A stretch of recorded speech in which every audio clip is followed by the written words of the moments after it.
गांव के छोटे से घर में 3 लोग रहते थे, सविता, उसके पिता रामनाथ और दादी जानकी। उस दिन घर का माहौल बहुत भारी था।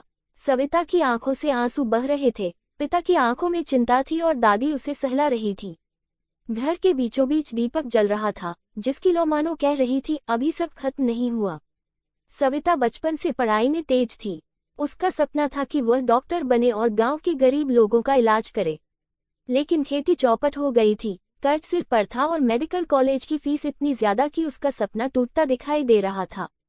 सविता ने रोते हुए कहा, पिताजी, लगता है मेरा सपना यहीं खत्म हो जाएगा। तभी दादी ने दीपक की ओर इशारा करते हुए कहा, बेटी, देख इस दीपक को। तेल कम है, फिर भी लौ बुझती नहीं, क्योंकि बाती अब भी जली है। सपनों की लौ भी ऐसे ही होती है। हालात चाहे जैसे हों, जब तक उम्मीद की बाती है, रोशनी बुझती नहीं। दादी की बातें सविता के मन को छू गईं।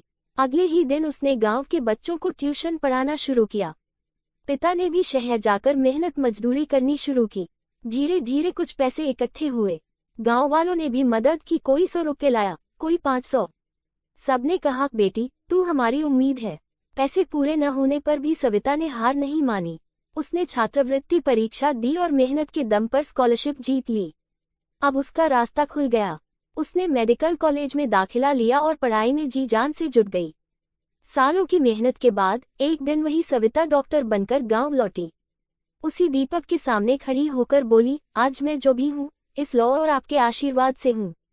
अब इस गांव का कोई गरीब इलाज के बिना नहीं मरेगा। दीपक की लौ जैसे और तेज चमक उठी। ये कहानी हमें सिखाती है कि हालात कितने भी कठिन क्यों न हो, उम्मीद और मेहनत की लौ कभी बुझनी नहीं चाहिए। अंधेरा चाहे कितना भी गहरा हो, एक छोटा सा दिया भी रोशनी फैला देता है। कहानी, दिए की लौ। दोस्तों, आपको ये कहानी अच्छी लगी हो तो प्रतिदिन कहानी पढ़ने के लिए चैनल को लाइक, शेयर और सब्सक्राइब जरूर करें और कमेंट में अपना राय जरूर बताएं। धन्यवाद।